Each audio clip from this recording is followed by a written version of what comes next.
Les gens se lancent dans l'aventure en imaginant le trophée à l'arrivée, la voiture de luxe, la villa, les applaudissements, la gloire. Mais après des années d'observation, j'ai compris une vérité clé. Ce n'est jamais vraiment la ligne d'arrivée qui compte. C'est la personne que vous devenez en chemin. Et c'est pour ça que l'obsession doit porter sur l'effort quotidien, pas sur les fruits. Les résultats, ce ne sont que des preuves, des conséquences. La vraie récompense, c'est vous, transformé par le grain. Figurez-vous ça, vous plantez une graine. Vous ne restez pas planté devant la terre à exiger des pousses immédiates. Non, vous arrosez, vous binez, vous arrachez les mauvaises herbes, vous vous consacrez au labeur. Et un jour, la croissance surgit, non pas parce que vous avez fixé la pousse, mais parce que vous avez misé sur l'entretien. Le drame, c'est que tant de monde jette l'éponge avant même que ça pointe le bout de son nez. Ils se découragent, croient que rien ne bouge et abandonnent. Pourtant, le travail opérait déjà en sous-marin. La vraie discipline, c'est s'acharner à être présent, jour après jour, bien avant que les victoires ne vous flattent. J'ai croisé des tas de gens qui canalisent toute leur énergie à fantasmer la vie au sommet de la montagne.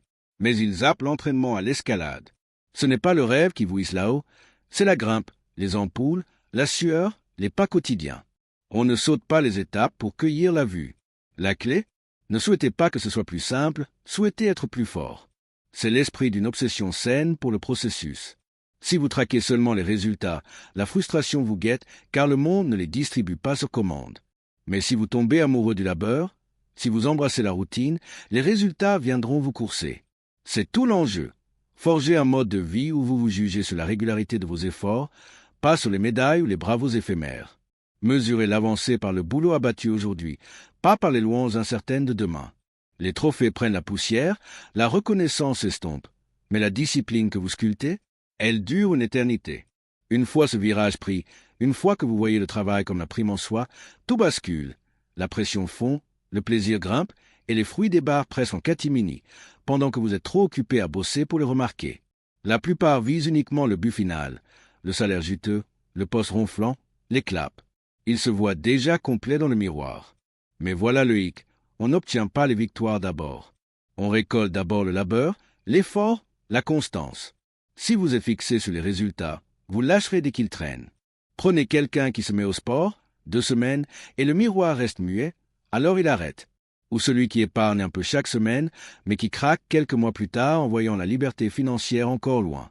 Pourquoi? Leurs yeux étaient rivés sur la moisson, pas sur la semaille qui la produit. J'ai connu des talents qui auraient pu marquer l'histoire, mais incapables de digérer l'attente. Ils voulaient la récolte sans semer, la gloire sans galère. La vie ne marche pas comme ça. Si vous liez votre drive aux gains immédiats, vous êtes cuit avant de démarrer. Les résultats trompent, ils tardent, surgissent en décalé. Dans cet intervalle entre peine et prime, la plupart s'évaporent, c'est le cimetière des ambitions impatientes. Les winners, eux, apprennent à kiffer le processus. Ils persistent non pas parce que le but brille déjà, mais parce que l'effort est devenu leur essence. Focalisez-vous sur ce que vous gagnez, vous capitulez. Focalisez-vous sur qui vous devenez, vous tenez la distance. Car le quotidien n'est pas qu'une production. C'est une force d'identité. Et c'est là le piège de la chasse aux résultats. Je serai heureux quand... Je continuerai si je vois du progrès tout de suite. Ce mincer vous garde en poursuite éternelle, sans fondation solide, dépendant d'un dehors qui vous dicte la suite. Le déclic? Dire « Je ne vise pas que le trophée final, je vise l'homme que je deviens en route ». C'est l'échappatoire, le bâtisseur de vie durable. Le processus, c'est le creuset de la métamorphose. Le résultat n'est qu'un instantané. Le travail, c'est le récit continu de votre évolution. Chaque jour, engagez-vous pour votre futur moi. Chaque répétition, chaque heure de rigueur, chaque refus de flancher. J'ai connu un gars qui rêvait d'être auteur, d'un bouquin inspirant le monde. Paralysé par l'image du livre fini, en vitrine. Le poids l'écrasait. Il n'a jamais commencé. Je lui ai conseillé, obsédez-vous à la page, pas au roman. 1 page par jour. Il a obéi, 1 de 22, puis des chapitres, manuscrits. Le livre arriva des années après, mais il était déjà un écrivain forgé par le fer. Le boulot ne génère pas que des fruits, il forge l'identité. Un coureur naît dans les lacets de basket et les pavés quotidiens, pas à la ligne d'arrivée. Un leader est maire dans les décisions solitaires, les problèmes résolus en catimini. La beauté? Cette identité pèse plus lourd que n'importe quel gain. Les titres s'envolent, l'argent s'évapore, mais qui vous êtes reste gravé. Notez ça, la discipline pèse des plumes, le regret des tonnes. Les petites routines paraissent lourdes sur l'instant, mais face au fardeau d'un regard en arrière sur une vie ratée, une broutille. Chaque présence, chaque pratique, chaque persévérance bâtit du caractère, ce qui vous porte quand les fruits tardent. Sautez le processus pour exiger la moisson, vous restez fragile. Embrassez-le, vous devenez inoxydable. Et le miracle, quand vous tombez raide dingue du travail, les résultats surgissent à l'improviste. Un an de fidélité, et rétrospectivement, des kilomètres avalés sans s'en rendre compte. Le voyage devient sa propre victoire. Se détacher des fins glorifiées et rudes, notre époque idolâtre les sommets, les comptes en banque, les podiums. Ces trucs comptent, mais s'ils sont votre seul carburant, vous ne tiendrez pas. Les gains ne pleuvent pas tous les jours. Ils couronnent des marathons de labeur invisible. J'ai vu un jeune ambitieux, vif, bourré d'idées pour son business. Mais au bout de mois sans clients express, il a plié car accro à l'instantané, pas au durable. Le piège classique, moisson sans semence, triomphe sans sueur. Liez vos émotions au résultat, montagne russe assurée. Au processus, stabilité, car c'est à vous. Vous contrôlez l'effort, les habitudes. Le fermier sème au printemps sans déterrer pour vérifier. Il nourrit, protège, et la récolte vient. Modèle de vie, misez sur le quotidien, laissez les fruits suivre. Un athlète champion m'a confié. Sous pression, il ne pensait ni victoire ni défaite, juste à l'exécution, les détails bien faits. Se mincer la portée partout. La longévité naît là, l'obsédé des fins lâche au ralentissement, l'amoureux du processus, trouve joie dans la présence, plénitude dans l'acte. Rien ne l'arrête, il survit aux chutes des autres, et les gains le rattrapent. La persistance enterre l'impatience. Déléguez les résultats, semez, arrosez, protégez avec acharnement, et ils dépasseront vos rêves. L'identité se tisse dans la répétition. Ce que vous faites inlassablement vous définit. Un entraînement isolé ne muscle pas, un livre unique n'éclaire pas, un investissement solitaire n'enrichit pas. C'est le tempo constant qui transmue. On perd vite confiance en se mentant. Promesse de demain non tenue vote contre votre moi idéal. Mais chaque parole tenue à soi, si minime, vote pour la force, bâtit la foi interne. Monsieur Chauffe le martelait, la discipline suprême est invisible, ses actes solitaires, loin des regards. C'est laquelle se forge, lever tôt, tâche finie, présence malgré l'inconfort. Ces briques cachées s'empilent, et le monde admire l'issue visible de votre constance souterraine. Un mec doutait de sa légitimité professionnelle. Je lui ai dit, la confiance n'est de preuve, les preuves de régularité. Stackez-les jusqu'à l'évidence. Des mois après, j'ai cessé d'attendre la confiance, j'ai juste agi. Et en chemin, je suis devenu celui que je voulais croire possible. Secret, l'identité ne s'attend pas, elle se bâtit par briques par choix, couche par décision. Bientôt, vous contemplez la maison que vous avez érigée, non par attente de résultats, mais par discipline quotidienne. Pour changer de vie, ne traquez pas l'identité, traquez la constance. Les petites choses, assez longtemps, et elles suivent. Plus longtemps, et les fruits aussi. Vous serez alors inébranlable, car votre essence ne dépend plus des extérieurs, mais de la preuve que vous vous êtes fourni. L'épanouissement, on le cherche partout, mais il ne jaillit pas des fins espérées, pas du compte gonflé, du titre ronflant, des applaudissements validants. Il palpite dans le chemin, dans le labeur. J'ai vu des sommets atteints que d'autres envient, richesse, gloire. Pourtant, beaucoup à vous. Ce n'est pas le trophée qui comble, c'est la discipline, la croissance, les nuits blanches solitaires, les matins forcés. La fierté vit dans la sueur, pas dans le métal.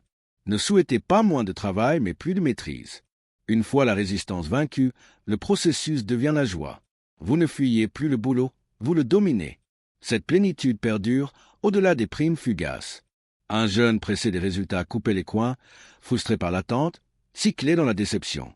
Je lui ai dit, freinez, kiffez le métier, les habitudes, l'amélioration discrète. Il a pivoté, immersion, pratique, progrès. Des années après le succès, ce n'est pas le but qui m'a rendu fier, c'est de réaliser que j'étais devenu capable de l'atteindre. L'épanouissement vrai, ne plus avoir besoin des bravos pour avancer, voir la prime non seulement à l'arrivée, mais dans la force, la sagesse, la rigueur gagnée chaque jour. Ne liez pas la satisfaction au résultat, vous seriez aux caprices du dehors. Liez-la au processus, source infinie de joie. Obsédez-vous au travail, car les gains se font désirer, se refusent, s'envolent. Mais l'épanouissement ancré dans le travail, au final, la vie prime l'acteur qui anime la vision, persiste après l'euphorie initiale. Différence entre envieux et conquérant. Les résultats ne sont pas tout à fait nôtres, timing, marché, hasard échappe. Mais le labeur, à vous, obsédé, et vous vivez déjà avec sens, sans attendre. La vie se sculpte par les micro-décisions. Réveil, matinée, discipline ou diversion. C'est votre quotidien trace votre trajectoire. Pour sceller l'issue, votez massivement par l'effort constant. Les fruits ne pourront qu'éclore. N'attendez pas les louanges, ne clouez pas le bonheur au prochain jalon. Si vous y arrivez, vous ne perdez jamais, même si ça traîne. Le succès n'est pas le Graal, c'est qui vous êtes en le pourchassant. Ne souhaitez pas la facilité, la force. On s'améliore en se montrant au boulot, jour après jour. Les résultats ne viendront pas qu'une fois, ils vous colleront au basque. Et maintenant que vous avez pigé que le travail forge l'identité, passons au concret. Comment ancrer cette obsession dans le quotidien pour que ça devienne une seconde nature? Parce que comprendre, c'est bien. Appliquer, c'est la clé de royaume. J'ai vu trop de gens hocher la tête sur ces vérités, puis retomber dans le piège des résultats express. La suite logique? Bâtir un système anti-abandon qui transforme l'effort en addiction positive, où chaque jour vote pour un vous plus blindé. D'abord, ritualisez l'invisible. Ne commencez pas par des objectifs monstres, ça paralyse. Optez pour des micro-engagements irrésistibles. Le matin, avant le café, 10 minutes de lecture. Le soir, un bilan en 3 lignes. Que ai-je semé aujourd'hui? Pas de jugement, juste fidélité. Chez moi, c'était noter une leçon apprise par jour, pas les victoires flashy, mais les pas discrets. Résultat, l'habitude s'installe et l'identité se renforce comme un muscle. Astuce, liez ça à un déclencheur fixe, genre la douche du matin. Le cerveau adore les routines. Forcez-le et il adopte. Ensuite, traquez les sabotages internes. La voix qui murmure, c'est dur, repose-toi. C'est l'impatience déguisée. Combattez-la avec un journal de pourquoi. Pourquoi ce travail? Pas pour le chèque final, mais pour devenir antifragile, maître de soi. J'ai coché un entrepreneur, il voulait scaler son bise, mais craqué au premier mois sec. On a listé ses pourquoi profonds, famille sécurisée, impact. Chaque matin, relecture. Boum, motivation interne, pas dépendante des ventes. Ajoutez des garde-fous, appli bloqueur de distraction, partenaire accountability pour check hebdo. T'as bossé ta page aujourd'hui. Visualisez le devenir, pas l'avoir, pas la Ferrari, mais le vous confiant qui la mérite. Collez une photo futur moi près de votre bureau, en train d'agir, pas de célébrer. Chaque effort devient un vote pour cette image. Et pour les bas, célébrez les inputs, pas les outputs. Atteint 30 jours de routine, topez-vous dans le miroir. Les résultats suivront, mais la joie est immédiate. Rappelez-vous le fermier. Il ne compte pas les épis avant la saison. Il savoure la terre travaillée. L'épuisement. Équilibré avec de la récupération intentionnelle, marche en nature, sommeil roi. L'obsession saine n'est pas burnou, c'est endurance.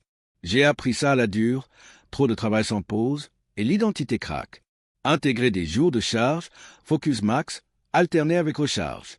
Et mesurer par streak, chaîne de jours consécutifs. Briser la chaîne, leçon, pas échec. Recommencer plus fort. Imaginez dans 90 jours votre identité nouvelle avec des résultats en bonus.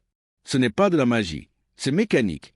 Micro-rituel plus anti-sabotage plus célébration. Input égal processus invincible. Les médiocres cherchent les raccourcis, les élites, la constance. Vous, quel travail allez-vous ritualiser ce soir? Prenez une feuille, listez 3 micro-actions, fixez le déclencheur, trouvez votre pourquoi. Partagez en commentaire mon rituel du process.